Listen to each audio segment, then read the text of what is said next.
આજે માતાજીનું પહેલું નોરતું છે।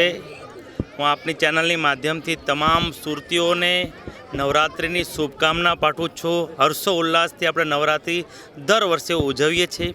સુરત મહાનગરપાલિકા પરંપરાના ભાગરૂપે દર વર્ષે ઉમરા પાર્ટી પ્લોટમાં ફૂડ ફેસ્ટિવલ અને સાંસ્કૃતિક કાર્યક્રમનું આયોજન કરતી હોય છે। તેની પરંપરાના ભાગરૂપે આજે અમે અહીંયા ફૂડ ફેસ્ટિવલ ખુલ્લો મૂક્યો છે અને અમારા ચૂંટાયેલા પ્રતિનિધિઓ આજે ગરબા લેવાના છે।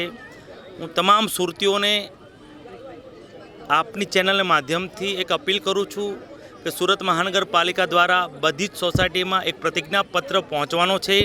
આપણે પ્રતિજ્ઞાપત્ર પહોંચે તો આરતી પછી બધા પ્રતિજ્ઞા લે એવી હું આપને ચેનલથી માધ્યમથી અપીલ કરું છું અને તમામ સુરતીઓને નવરાત્રિની શુભકામના પાઠવું છું। માતાજીને પ્રાર્થના કરું છું કે તમામ મારા સુરતીને સુખ શાંતિ અને સમૃદ્ધિ અર્પે।